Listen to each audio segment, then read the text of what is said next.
본격적인 시승에 앞서서 2022년형 볼트 EV를 한번 살펴보시겠습니다. 앞모습이 많이 바뀌었습니다.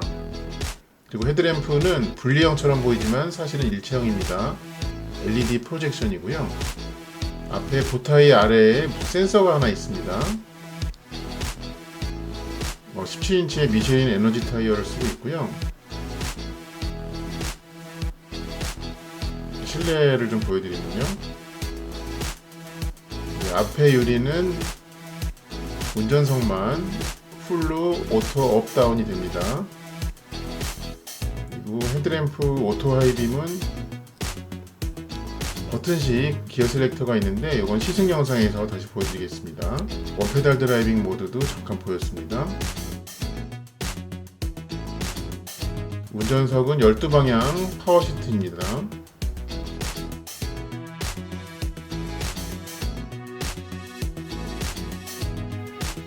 그리고 뒷좌석의 가운데 부분에는요, 두 가지 타입의 USB 충전 포트를 다 배려했습니다. 이제 뒷모습은 이렇게 크게 바뀌었습니다. 안녕하세요, 인코그랩TV 김승철입니다. 제가 지금 타고 있는 차는요, 2022년형으로 되면서 모델 체인지가 부분 변경이 된 쉐보레의 볼트 전기차입니다.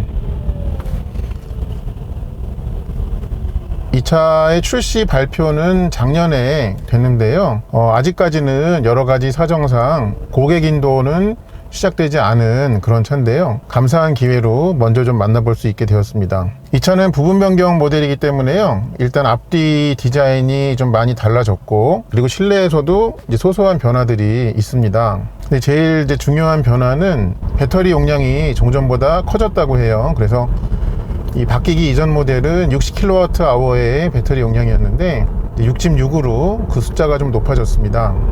그리고 이제 주행 가는 거리는 이제 414km라고 그렇게 되어 있습니다.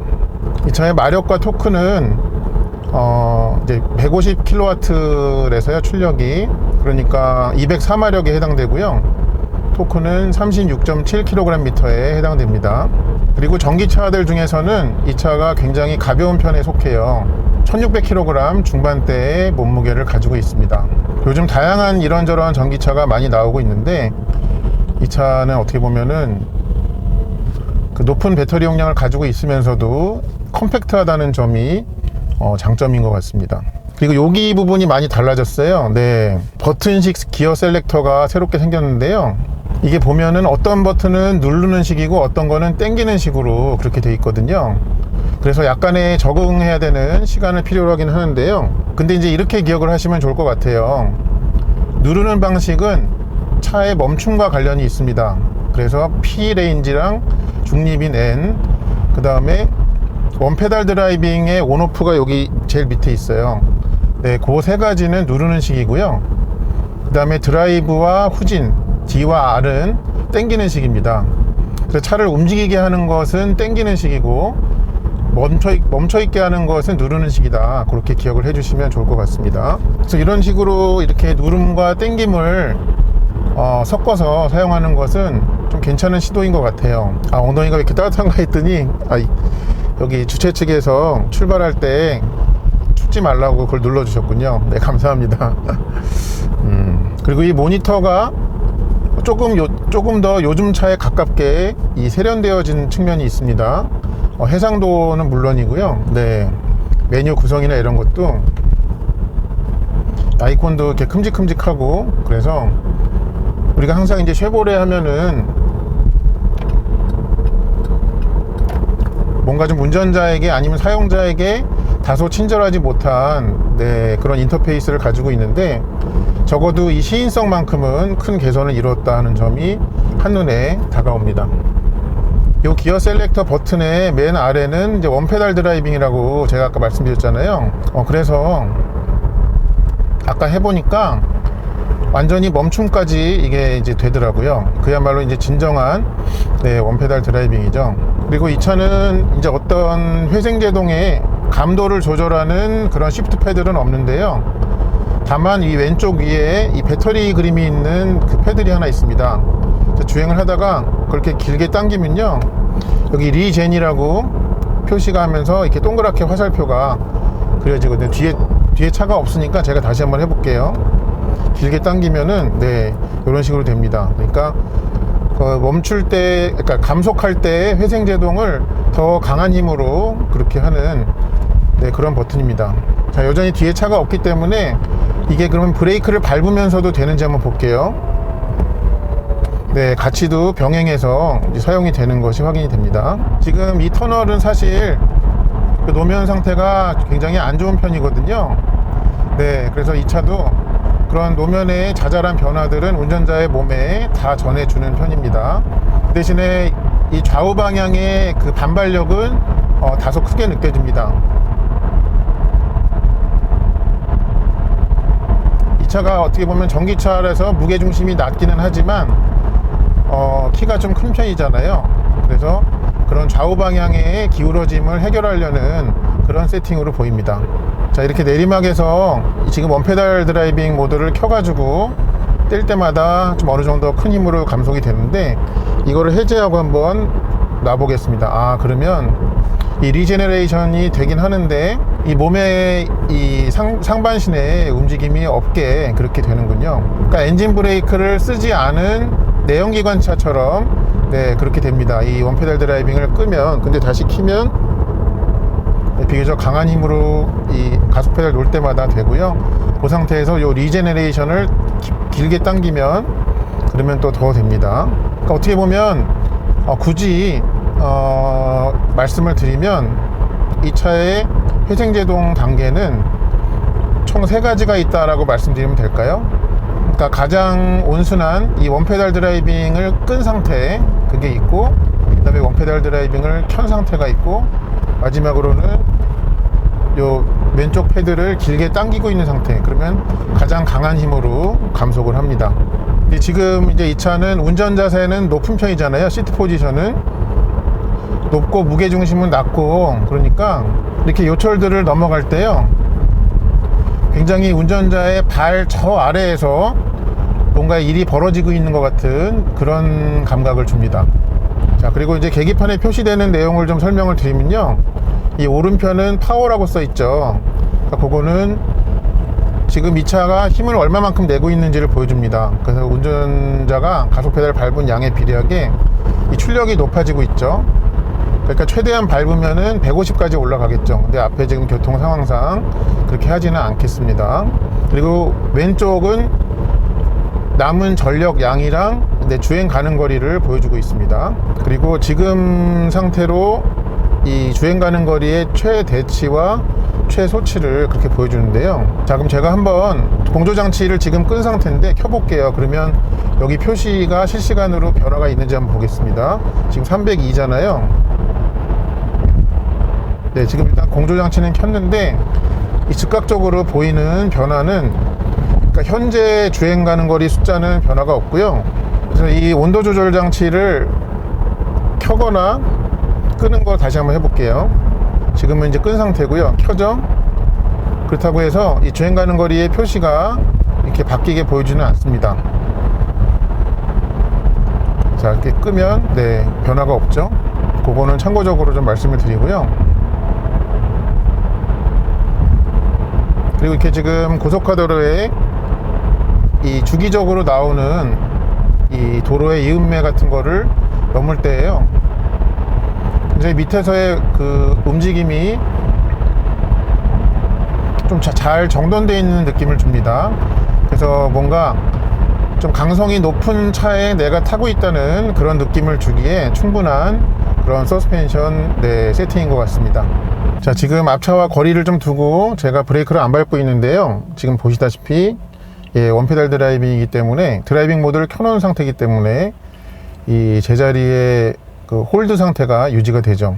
이렇게 멈춰 있다가 가속 페달을 밟아 보면 어떤 브레이크가 풀리는 느낌은 없어요. 그러니까 네, 순수하게 전기 모터와 감속기에 의한 네, 그 멈춤 상태를 유지한다라고 보시면 되겠습니다. 그리고 이 차는 기존 볼트보다 차가 더 좋아졌음에도 불구하고 제조사 차원에서 차량 가격을 많이 낮췄다고 합니다. 그래서 일단 684만 원을 낮췄다고 해요, 종전보다. 그러면 꽤 용단을 내린 거라고 생각하거든요. 그러니까 차를 구입하는 사람 입장에서는 원래 매년 이제 그 구입 보조금이 깎이고 있다 보니까 실제 구입 가격이 높아지게 되는데, 그 부분을 어느 정도 커버를 많이 해주고 있다라고 생각이 듭니다. 그래서 현재 2022년 기준으로는 이 차의 실구매 가격은 3,000에서 3,500 사이 정도에 살 수 있다라는 그런 뜻이 되거든요. 그러니까 최대로 받을 수 있는 지자체에서 살 경우 이제 그런 계산까지도 나오기 때문에, 요거를 안 눌렀네요. 눌러야겠다. 그 계산까지도 나오기 때문에 어떻게 보면 3천만 원대에서 살 수 있는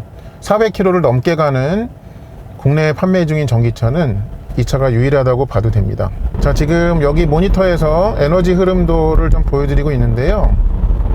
메뉴를 한번 하나씩 눌러 볼게요. 네, 이게 완전 충전한 이후에 사용한 그 양이군요.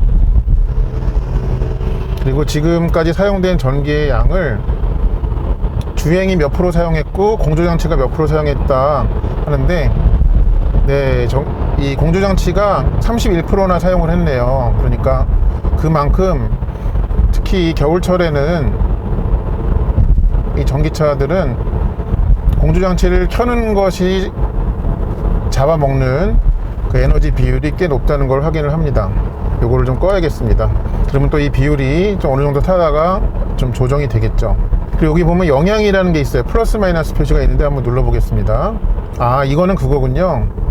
이 차의 주행거리의 가감을 성적표를 매기는 거군요. 네, 그래서 이 운전자의 테크닉에 의한 거가 뭐 이렇게 돼 있고, 주행 지형에는 좀 깎였고요. 네, 외기 온도도 좀 영향이 있다. 네, 이렇게 좀 하는 게 있군요. 재밌습니다. 충전 쪽을 한번 눌러볼까요? 아, 충전 옵션을 이렇게 할 수 있게 되어 있네요. 아, 운전 중에 사용할 수, 네, 이거는 뭐 이렇게 하는 게 당연하겠죠. 일단은 네, 좀 더 주행을 해보겠습니다. 근데 지금 보면은 이 계기판에서는 제가 주행을 시작한 이후에 전비가 6.8이라고 나오거든요, 킬로와트 아워당. 근데 여기서는 보면 3.9라고 나오죠. 그러니까 이거는 저거라고 보시면 되겠습니다. 아까 행사 시작하기 전에 미리 이 차의 시동 상태를 켜고 공조장치를 길게 좀 긴 시간 동안 켜놨거든요. 그래서 생기는 이 차이인 것 같습니다. 이 둘의 데이터가 서로 다른 것은, 그러니까 멈춰 있는 상태에서 공조장치를 많이 켜니까 전비가 4km가 나왔고요. 네, 이제 진짜 주행을 시작하니까 6.8까지 나온다는, 네, 그런 결론이 나옵니다. 그러니까 조그만 요철 변화, 그러니까 조그만한 사소한 노면 변화에서도 이 차는 정말 무게중심이 저 아래에 있구나 하는 것이 확연하게 느껴지는 세팅을 가지고 있습니다. 근데 이 원페달 드라이빙 모드는요, 이렇게 하시면 좋을 것 같아요. 주로 혼자 타실 때 본인은 이제 전기차의 작동 방식에 익숙하다라고 생각하면 적극적으로 활용을 하시면 되겠고요.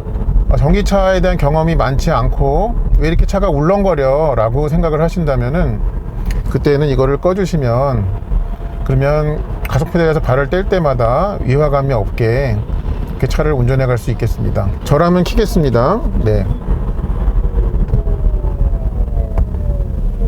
지금 이제 신호가 바뀌어 가지고 차를 멈출 때 브레이크 페달 감각을 좀 확인할 수 있었는데요. 그 회생제동을 위해서 페달이 자유롭게 움직이는 구간이 매우 짧네요. 그리고 밟기 시작하면서부터 꽤 묵직하게 브레이크 페달이 좀 밟힙니다. 근데 실제로 그 페달의 그 자유 구간이 그 짧은 구간만큼에서만 회생제동이 일어나는지는 조금 더 타보고 확인을 하겠습니다. 그리고 이 차에는 드디어 이 어댑티브 크루즈 컨트롤이 들어갔다고 해요. 앞차를 따라서 자동 재출발하는 기능도 있는데요. 그 재출발까지 해내는 그 자동 상태의 대기 시간은 아까 Q&A 세션에 물어보니까 2초라고 합니다. 그래서 그거는 좀 다소 짧다, 그렇게 생각이 됩니다. 이 차는 스마트폰 무선 충전이 들어가죠. 그래서 지금 제가 여기다가 이제 충전을 하고 있고요. 그리고 폰 커넥티비티가 무선으로 이제 지원이 됩니다. 그래서 애플 카플레이와 안드로이드 오토가 무선으로 그렇게 됩니다.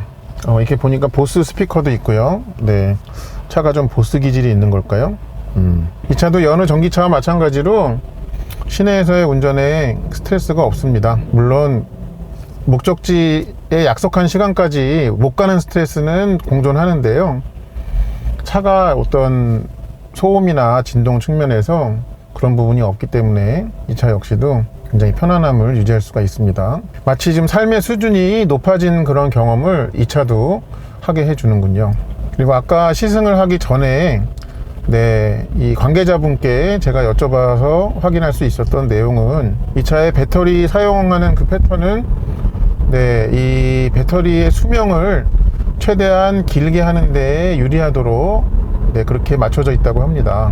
실제로 이제 이 구형 볼트를 보면 오너분들이 좀 많이 얘기를 하는 게 주행을 이미 한 거리가 10만 킬로, 20만 킬로를 넘었는데도 배터리의 실제 수명이 있잖아요. 그게 많이 줄지 않았다는 그런 목격담 아니면 체험담 이런 것들을 어렵지 않게 들을 수 있거든요. 이 차의 어떤 배터리의 사용 패턴도 그렇게 맞춰져 있다고 합니다. 마치 이 컬링을 하듯이 내가 목표한 지점에 원페달 드라이빙으로 이 세우는 그런 거 해보는 것도 재밌겠네요. 물론 도로는 놀이하는 곳이 아니긴 합니다만, 그리고 지금 여기는 약간 내리막인데 그런 상태에서도 경사는 물론 매우 완만합니다만 약간 내리막인데 차가 앞으로 이렇게 슬금슬금 흐르질 않습니다. 그래서 모터와 감속기가 정차 상태를 잘 유지를 하고 있어요. 막간을 이용해서 요거 한번 버튼들을 눌러 볼까요? 요거를 누르니까 여기 왼쪽 항목이 바뀌는군요. 오케이. 설정도 여기서 하나 보죠. 튜토리얼도 있네요. 속도 경고. 오픈소스 소프트웨어인데 이거는 뭔가 업데이트와 관련된 것 같습니다. 그냥 편하게 이걸로 할게요. 주행과 전비 위주로 좀 보겠습니다. 근데 아까 이걸 돌려봤을 때 공기압이 단위가 숫자가 좀 크죠. 이제 우리가 익숙한 것은 PSI나 바잖아요. 그걸로 바꿀 수가 있는지 한번 찾아볼까요? 설정에 있으면 설정에 있어야 될 것 같은데.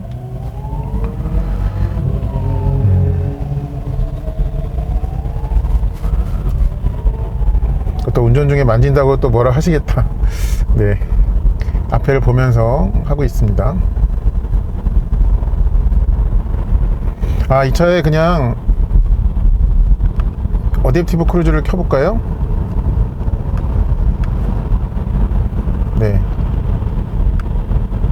여기 규정 속도가 60이네요.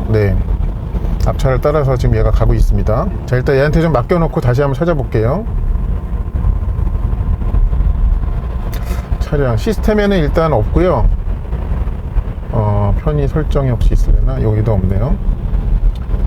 이 공기압 단위를 바꿔보려고 하는데 이렇게 봤을 때는 없는 것 같습니다. 단위를 바꾸는 방법은. 요거는 나중에 혹시 이 차의 어떤 상품성이 달라지는 그런 타이밍이 오면 그것도 좀 반영해 주시면 어떨까 싶은데요. 지금 앞차를 따라 가지고 얘가 어댑티브 크루즈 컨트롤로 잘 가고 있는데요. 이 가속하고 감속하는 그 패턴이라고 해야 될까요? 굉장히 얌전하네요. 혹시 그거를 꼭 감도 설정을 할 수 있는지 한번 볼까요? 차량에 있으려나?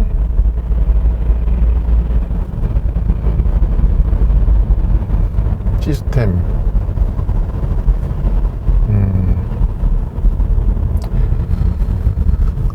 제가 못 찾는 것 같습니다. 앞차를 따라 멈추는데요. 굉장히 얌전하게 차를 살포시 세우네요. 지금이 이제 2단계 앞차와의 차간거리 2단계로 하고 있는데요. 요 정도 거리를 좀 보여주고 있습니다. 어디 좀 있나 한번 볼게요. 충돌 감지 시스템 설정 여기 있을래나? 전방 충돌 감지 시스템. 이거는 보행자 감지.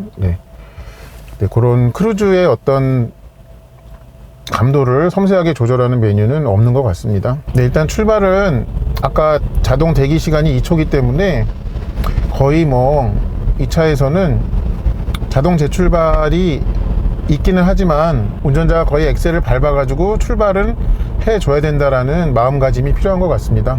이 어댑티브 크루즈는 얘가 움직이는 패턴이 굉장히 얌전합니다. 보수적입니다. 쉽게 얘기해서. 자, 잠시 뒤에 이제 고속도로를 타는데요. 얘는 그 차선 이탈 방지 보조가 있죠. 근데 그게 지금 몇 킬로부터 작동하는지를 좀 보려고 하는 거거든요. 지금은 차선 인식을 못한 것 같아요. 보통은 이게 60km부터 작동하는 경우가 많잖아요. 예, 지금 또 이렇게 켜졌죠. 네, 그러니까 60km인 것 같습니다. 얘도 지금 기준이 보면은 60km 딱 되니까 이 아이콘이 녹색으로 그렇게 되죠. 지금 토요일 오전이다 보니까 아무래도 차가 많네요. 옆에 옵티머스 프라임이 아니라 프리우스 프라임이 가네요. I'm 프리우스 프라임. 죄송합니다. 자, 이런 데서 또 어댑티브 크루즈 컨트롤 한번 킬게요.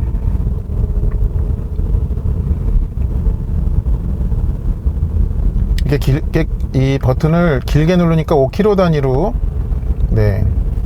바뀌네요. 설정이 이렇게 살짝 누르면, 그러니까 짧게 누르면 1km 단위로 바뀌고 그런 게 있습니다. 보니까 이 차는 SUV는 아니지만 거의 거기에 준하게 차의 높이가 있기 때문에, 그래서 나는 소형 전기차를 샀을 뿐인데 이 운전하는 그 시야만큼은 SUV에 버금가게 그렇게 보입니다. 옆에 코나 전기차 가는데 그 차랑 높이 비교도 될 것 같아요. 이제 옆에 이렇게 갈 수 있으면 과연 갈 수 있을까요? 그리고 이제 전기차를 타고 다닐 때 자주 겪는 해프닝 중에 하나가, 이런 대형 차들이 뭔가 덜컹거리는 데를 지나면은 적재하면서 쾅 소리를 낸다든지 하잖아요. 그게 내 차에는 아무런 영향을 주는 소리가 아닌데 워낙 조용하다 보니까 깜짝깜짝 놀라게 되는 일이 생기죠. 조금 전에도 좀 그런 해프닝이 있었습니다. 하체는 단단한 편입니다. 그렇다고 해서 뭐 스포츠 서스펜션만큼은 결코 아니에요. 아니긴 하지만 꽤 단단합니다. 그래서 좀 이 차가, 그러니까 평균적인 쉐보레 차가 보여주는 그런 묵직함 있잖아요. 주행에서의 묵직함. 얘는 굉장히 꼬맹이 차인데도 불구하고 크기로 봤을 때 그런 같은 느낌을 본인의 집안의 그 색깔만큼 보여주고 있습니다. 주행 중에 뭐 실내로 들어오는 바람 소리나 이런 것은 이 넓은 앞유리에 부딪혀서 들리는 소리는 있지만 어딘가에서 바람이 새가지고 실내로 이렇게 침입해 들어오는 그런 소리는 느끼지 못했습니다. 물론 제가 주행 속도가 아직 100 이상까지는 해보지 않은 결과이기는 합니다만 좀 그런 부분은 있네요. 여기 버튼 중에 클라이밋이 있잖아요. 그거를 누르면 이제 공조장치 메뉴로 가는 건데 온오프가 여기 있죠. 물론 화면에도 있고 여기도 있습니다. 온오프가 여기 보면 이오나이저가 있어요. 그러니까 실내 공기 정화하는 기능이죠. 얘는 어떻게 끄고 키는 건지 모르겠네. 이렇게 하는 건가? 이오나이저? 이거는 풍량이고 이오나이저 온이라고 지금 돼 있는데 일단 그거를 눌러 가지고는 변화가 없습니다. 무조건적으로 키는 건가? 제가 최알못이래 가지고 죄송합니다. 여기 보면 이제 스티어링 열선도 있고요. 통풍 시트는 없습니다. 아까 이제 전시되어 있던 그 EUV에는 앞좌석 통풍 시트가 있었는데요. 이 차는 없네요. 지금 이 차의 브레이크 페달 감각을 보니까요, 원페달 드라이빙 모드를 제가 켰잖아요. 그렇게 하면은 이제 가속 페달을 띄는 것부터 강한 이제 회생제동을 걸다 보니까 브레이크 페달의 깊이로 인한 회생제동은 그렇게 기여하는 게 높지 않은 것 같습니다. 이걸 끄고 한번 해볼까요? 끄니까 브레이크 페달에서 미묘하게 약간 더 이 자유 구간이 생기는 것 같아요. 그런데 페달 무게, 전체적인 무게는 여전히 무겁습니다. 묵직해요. 원페달 드라이빙 모드를 끄고 브레이크 페달을 밟으니까 여전히 무거운데 그 위에서 초기 구간에서 노는 구간이 조금 더 깊어지는 것 같습니다. 그렇지만 여전히 매우 짧은 수준입니다. 그거는 좀 체험하게 되네요. 이 차는 배터리 용량은 늘어났지만 그 외부 전기를 받아들이는 속도는 기존 모델과 똑같다고 해요. 이제 50kW급인 것 같은데요. 의미는 없겠지만 이 강동구의 초급속 충전 맛집인 EV 스테이션에 한번 가보려고 합니다. 당연히 이제 50은 나오겠지만 혹시나 좀 거기에서 더 미루 숫자가 빠르게 되는지를 좀 보기 위해서 50kW급이 아닌 이제 초급속 충전기에 물렸을 때 조금이라도 충전 속도에, 그러니까 얘가 갖고 있는 용량보다 더 높은 속도를 받아들이는지 그걸 좀 보려고 하는 거고요. 물론 지금 이제 이 차의 배터리 양이 75%래 가지고 70%대에서는 얘가 속도 조절을 어떻게 하는지 그거는 좀 알 길이 없지만 거기에 물려보면은 확인이 가능할 것 같습니다. 이게 화면이 커서 그런지 내비게이션도 좀 눈에 들어오는 게 시원시원하게 느껴집니다. 해상도도 좋아졌고요, 전에보다. 잠시 뒤에 강동 EV 스테이션에 한번 들어가 보겠습니다. 네, 이렇게 약간의 내리막에서도 차가 제 위치를 그대로 유지합니다. 이 원페달 드라이빙을 켜면 어느 정도 나올까요? 초급속 충전기에 연결하면 한번 보겠습니다. 자리가 있어야 될 텐데요.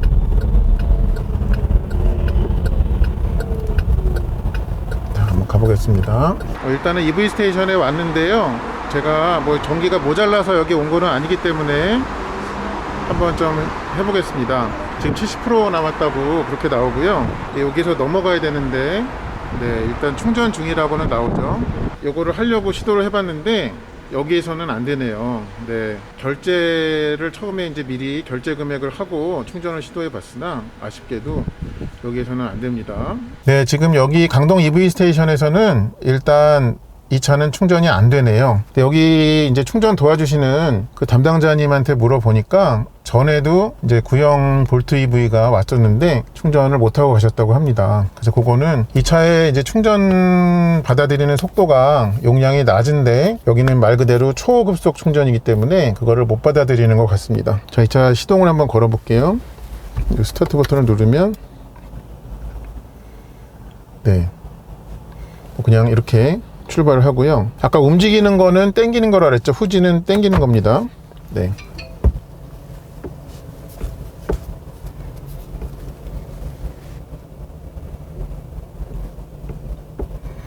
이게 원페달 드라이빙을 하니까 그 모드에 놓으니까 후진도 바로바로 멈추네요. 그러니까 이 주차 중일 때는 원페달 드라이빙을 끄는 게 좋을 것 같습니다. 원치 않게 차가 자꾸 쓰니까. 네, 그렇습니다. 참고하시기 바랍니다.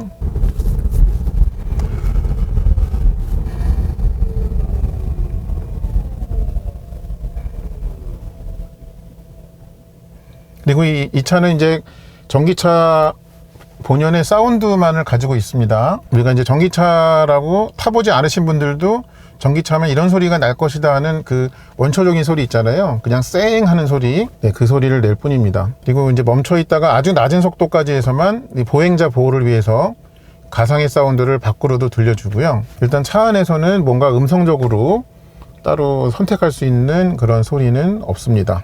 자, 제가 스포츠 모드를 안 써봤네요. 한번 눌러볼게요. 네, 워낙 저회전 토크가 좋기 때문에, 워낙 그 기본 모드에서도 토크가 좋았기 때문에, 근데 다르군요. 그래도 부인하고 싶었으나 안 되네요. 네, 그러니까 가속 페달 반응이 네, 훨씬 즉각적입니다. 근데 여기에서도 이 스포츠 모드를 끄거나 킨 것으로 인해서 여기에 이 주행 가는 거리에 표시되는 주행 가는 거리는 변화되지가 않습니다. 그리고 이 스포츠 모드를 지금 사용하고 있다는 표시는요, 여기 체커기 모양의 아이콘이 하나 더 생긴 것으로 알 수 있습니다. 다른 쉐보레 차에서도 이제 표시 방법이 그렇게 나왔었던 것 같아요. 저의 기억이 맞다면. 그리고 이 차의 또 매력은 그런 가격대뿐만 아니라 차의 크기는 작게 유지를 하면서도 기본적으로 이 차가 기본적으로 쉐보레 차들이 공통적으로 갖는 그런 구조적인 안전성이 있잖아요. 이 차도 그런 부분은 여전히 갖고 있겠죠. 그러니까 작지만 강함이라고 해야 될까요? 네, 그거를 가지고 있는 그런 합리적인 소형 전기차다 라는 그런 점입니다. 그렇지만 한 가지 또 아셔야 되는 부분은 충전과 관련해 가지고는 기존 모델과 이제 변경 사항이 없기 때문에 충전 속도에 대한 불만들이 좀 있죠. 이 볼트 EV 같은 경우에는 그 부분은 여전히 이 차가 갖고 있는 그런 한계점인 것 같습니다. 최근에는 막 100km, 150, 200 이상 그렇게 전기를, 외부 전력을 받아들일 수 있는 그런 전기차들이 속속 나오고 있잖아요. 그런 상황이다 보니까 이 차가 이제 50kW대에 머물러 있는 이 차의 이제 충전 속도는 지금 시대에는 조금 뒤처진 감이 있습니다. 자, 이 차는 다른 차들과의 얽힌 그런 위험 상황이 있을 때 그 경고해주는 방법이 좀 투박하지만 확실한데요. 지금 그런 상황이 좀 억지로 만들어야 되는 측면이 있는데, 네, 이 상황에서는 이제 안 되네요. 이 차가 좀 위험 경고하는 거를 좀 보여드리고 싶은데, 그 앞에 조기 대시보드 끝에 부분에서 빨간 점이 일렬로 있는 게 이렇게 껌뻑껌뻑거립니다. 네. 근데 이제 운전자는 진짜 위험하구나, 지금이. 그거를 직관적으로 알 수가 있죠. 자, 가속 방지턱을 한번 좀 넘어 볼게요. 연달아 두 개가 있어 가지고 느낌이 확실히 올 것 같습니다.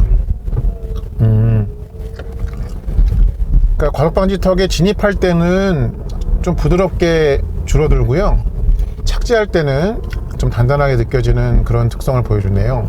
네, 그런 게 있습니다. 다시 한 번만 해볼까요? 이렇게 보면은, 네, 충격할 때는 좀 상대적으로 더 부드럽고 착지는 좀 단단하게 그렇게 되어 있습니다. 그리고 이 차에 이제 순정 내비게이션으로 목적지 설정을 하잖아요. 그럼 이렇게 요거를 눌러가지고 검색을 해서 뭐 예를 들어서 즐겨찾기 뭐 이제 한 군데를 하잖아요. 네, 그럼 여기서 이제 안내 시작을 하면요, 이 안내를 시작합니다. 새로운 목적지가 이제 안내가 돼요. 이게 지금 색깔을 보면은 단일한 색깔로 돼 있죠. 파란색으로만. 그러니까 이거는 현재 이 설정은 그 교통량의 흐름을 반영하지 않은 그런 설정으로 보이고요. 보자, 여기서 뭐가 있을까? 교통정보 안내 설정. 아까 이 경로 안내 내비게이션을 보니까 옵션에 교통량을 반영을 하려면은 그 운전자의 그 스마트폰으로 이 핫스팟을 잡아가지고 그 데이터를 좀 활용해서 할 수 있다고 그렇게 안내 문구를 떴었거든요. 근데 지금 그거를 좀 보여드리려고 하니까 지금 좀 안 보입니다. 상세 경로 이거 아니고 어떤 게 있을까? 교통정보 안내 설정 여기에는 아니고, 제가 지금 못 찾고 있는데요. 교통 상황이 지금 이게 활성화가 안 돼 있잖아요. 요거를 좀 요게 할 수 있어야 되는데, 이게 전화기로 스마트폰으로 이게 테더링을 하면 그럼 전화기에 가용한 데이터를 이용해 가지고 한다라고 이렇게 돼 있거든요. 자, 지금 어차피 차가 멈춰 있으니까 한번 해볼까요? 개인용 핫스팟을 좀 켜고요, 여기에서 휴대폰 연결을 좀 해볼게요.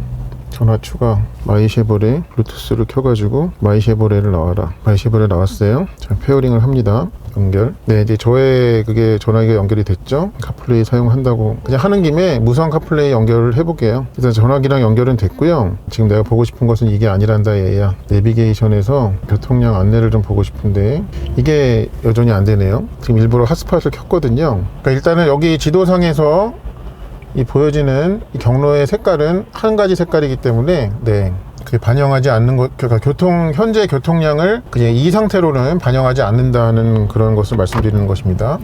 자, 그러면 2022년형 볼트 전기차에 대해서 총정리를 해야 될 것 같아요. 이 차는 차의 안팎으로 기존 볼트보다 상품성이 많이 좋아졌고요, 조금 더 운전자에게, 사용자에게 친절해졌습니다, 전에보다. 그리고 여전히 이 차에 대체 불가한 그런 포지셔닝이라고 한다면, 실제 구입 가격이 3천만 원대에서 살 수 있는, 한 번 충전으로 400km 이상을 갈 수 있는 유일한 전기차다라는 것입니다. 물론 이제 신차끼리에서의 말씀을 드리는 것입니다. 그래서 전기차가 필요한데 그냥 가장 합리적으로 사고 싶다라고 하는 분들에게는 이 차가 매우 좋은 선택이 될 것입니다.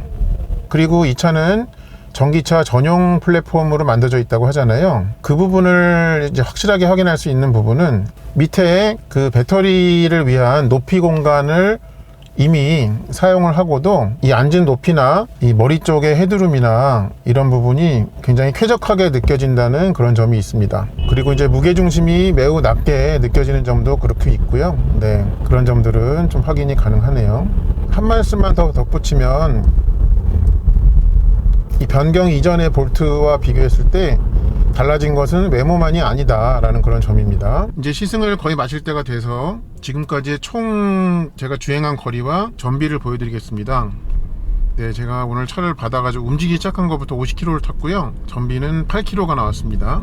이 가운데 모니터에서는 이제 제가 주행 전에 주최 측에서 공조를 켜놓은 것까지 포함했을 때 7.6 정도 나왔고요. 제가 솔직히 말씀드리면 공조 장치는 그렇게 많이 켜지는 않았습니다. 그렇지만은 얘는 일단 전기차들끼리의 비교에서는 전비가 꽤 좋게 나오는 것 같습니다. 역시 가벼움은 효율에서도 큰 역할을 합니다. 자, 이상으로 2022년형으로 부분 변경된 쉐보레 볼트 전기차의 일상에서의 리뷰를 마치도록 하겠습니다.